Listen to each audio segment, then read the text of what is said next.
Okay, what is up there YouTube? This is J-Man Time, and today I have a video on top 5 Japanese tanks that were badly needed in World War II in 1942, in which Japan could even possibly come close to defeating the US, the Brits, and later the Soviets in the Second World War. Keep in mind, during the Second World War, the Japanese really didn't have that many tanks.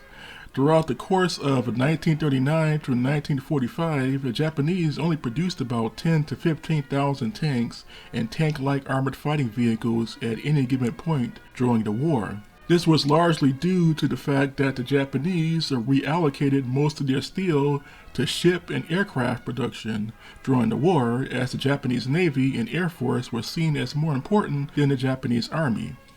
As a result, the average Japanese army unit or division lacked tanks, or in some cases the tanks they had were too outdated. Another problem was that most of the Japanese tanks were designed in the 1920s and 30s and were seriously outdated by the time Japan had went to war with the US and Great Britain in 1940-1941. So here are some tanks that could have been useful in the Second World War. Keep in mind, this list is not only for Japanese tanks that were used against the US and British forces, but also Japanese tanks that could have been useful in China, as China was also the largest battlefield, actually, that the Japanese were fighting on. And the Chinese themselves also lacked tanks, but the Japanese were bogged down in China due to the lack of tanks, or in some cases due to the lack of heavy or medium tanks. And the first tank on the list is the Type 95 model 1932, also known as the Type 95 Heavy, and this was actually an experimental super heavy multi-turreted tank that was developed by the Japanese between 1931 and 1934. It was actually an upgrade to two other heavy tank projects known as the Type 87 and Type 91, which were two other heavy prototypes that were developed in the mid to late 1920s. This vehicle was armed with one 70mm Type 94 short gun or short medium gun and one Type 94 37mm anti-tank gun. Its armor thickness was between 12 and 35 millimeters, and it had a speed of 22 kilometers per hour or 13.7 miles per hour, and it had a crew of 5. Now, the Type 95 Heavy wouldn't have been all that useful against the Americans and the British, but it would have been useful in China. Keep in mind, during the Japanese offensive in China, the Imperial Japanese Army kept running into Chinese fortified cities, and these cities were pretty much giant fortresses that the Japanese Army had to push through. During the battles between the Imperial Japanese Army and the Chinese forces, the Japanese were largely using light tanks and tank hits, and these tanks were easily taken out with Molotov cocktails and even machine gun fire, as they lacked armor protection. Most Japanese tank hits only had an armor thickness of about 6 to 12 millimeters, whereas this tank had 35 millimeters of armor, and most of the light tanks and tank hits were only armed with machine guns, whereas this tank here was armed with a 70mm gun. This tank could have been used as a heavy breakthrough tank, like many of the early Soviet-era super tanks that were used on the Eastern Front in the Second World War, for example the T-28, or later the KV-1 and KV-2 series of heavy tanks, which all were useful in the battles between the Soviet forces and the Germans between 1941 and 1943. So if the Japanese had a heavy tank like this in China, they could have been able to break through many of the Chinese fortified cities, as the Chinese lacked anti-tank guns and tanks of their own to combat Japanese tanks, and most of the Japanese tanks were mostly tankettes, only some of their light and medium tanks being deployed to China. So the Type 95 model 1932 would have been a good heavy tank, at least on the Chinese front line, if it had been produced in any large numbers. The next tank on the list is a medium tank, and this was a tank that was actually needed in 1941, and that is the Type 1 Chihi. The Chihi was a medium tank that was developed between 1940 and 1941, and it was actually based on the earlier Type 97 Chihi. It was pretty much an upgraded Type 97 in terms of its concept, as the Type 97 lacked armor protection. The armor thickness of the Type 97 was only about 20 to 25 millimeters, whereas the armor thickness on this tank, the Type 1 Chihi, was between 50 and 75 millimeters on some versions. The speed of this vehicle was 44 kilometers per hour or 27 miles per hour, making it 2 to 3 miles faster than the Type 97, and it had a crew of 4 or 5. This tank concept was developed in 1940, with the first prototype being built in 1941, but unfortunately the Japanese reallocated most of their steel to the construction of warships, and as a result the Type 1 Chihi project was pushed back all the way until 1943. By 1943, it was basically too late for the Imperial Japanese forces to produce any large numbers of tanks, as they were now in a full-blown war with the United States and had to focus on ship production in order to keep up with their losses at sea against the U.S. forces. The Type 1 Chihi was a good enough medium tank. Its 47mm gun was strong enough to penetrate the armor of the M4 Sherman and, of course, the smaller tanks like the M3 and M5 Stewarts. So against the U.S. forces, at least in 1942-1943, this vehicle would have been useful up until the production of the later model Shermans, which had much thicker armor than the earlier model Shermans. The next tank on the list is the Type 100 OI, and this was actually a Japanese super heavy tank prototype. This here would have been the Tiger tank of the Imperial Japanese forces, or at least the KV-2 in terms of its concept and design. And this was a heavy breakthrough tank similar to the super heavy tanks seen in the Soviet Army. The main armament of this weapon was one 104.9mm main gun, or 105mm gun. Its armor thickness was between 35 and 200 millimeters. It had a speed of 25 kilometers per hour, or only 15.5 miles per hour, and it had a crew of between 5 and 6.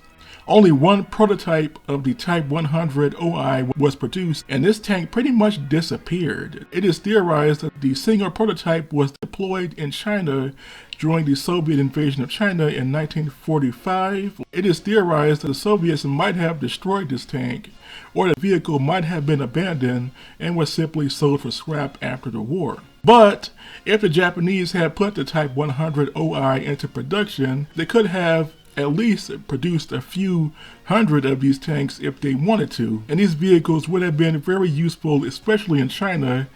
But unfortunately, the Japanese only built one prototype, and the prototype was later destroyed or abandoned in China and was most likely scrapped at the end of World War II. The next tank on the list is actually one of my favorite Japanese concept tanks, and that is the Type 1 Honsha.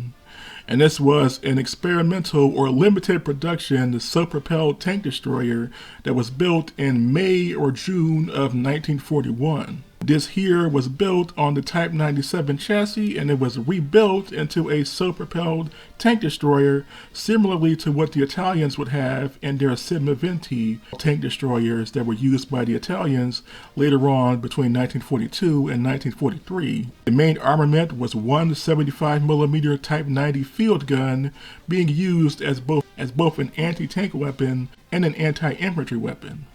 The armor thickness was only 12 to 25 millimeters, but the vehicle really didn't need that much armor. It was a conversion vehicle, so the Japanese could have converted many other medium tanks into this Type 1 Honsha configuration. The speed of the vehicle was 38 kilometers per hour or 24 miles per hour, and it had a crew of 5. Now, only a small number of about 50 to 54 of these were ever produced, but production didn't really begin until early to mid-1942, and this is because the Japanese, again, reallocated most of their steel to their warship and aircraft production. So as a result, this project was only produced in very small numbers, and most of these were retained to the Japanese home islands, never really being deployed outside of the Japanese home islands throughout World War II. So the Type 1 Honsha was pretty much a wasted concept, a very good concept for what the Japanese needed, a tank destroyer that was capable of destroying pretty much any of the American, British, or Chinese medium tanks. And keep in mind, the Chinese mostly only had Vickers light tanks, really. And they didn't really have any medium tanks like the American or the British had during the war. The Type 1 Honi would have been useful against the Soviet T-34s during the Soviet invasion of Manchuria in 1945. And then there is number one. And number one is the medium tank the Japanese actually needed throughout World War II. And that is the Type 1 Ho-1 or Honsha 1 from 1941. There were actually two versions of this tank, the Type 1 and the Type 2 Honsha 1. And this was a medium support tank project that actually started in 1937. But the project expanded all the way until 1941, 1942, and the first version of this was known as the Type 1, and the Type 1 was literally just a rebuild of the Type 97 Chihi into a infantry support tank. The first version of this tank was fitted with a modified version of the German Krupp Model 1908 gun, which was known in Japan as the Type 41 Rentai gun. This Rentai gun was redesigned into what they would call the Type 99 support gun, and it fired a 75mm round and was capable of penetrating the armor of a Sherman at 500 to 800 yards. The first version of this vehicle had an armor thickness of 12 to 50 millimeters and had a speed of 44 kilometers per hour or 27 miles per hour and had a crew of 5. Now, the first version of this tank was actually tested before the attack on Pearl Harbor in the middle of 1941. And the first version of this tank really wasn't all that perfected, but it was good enough.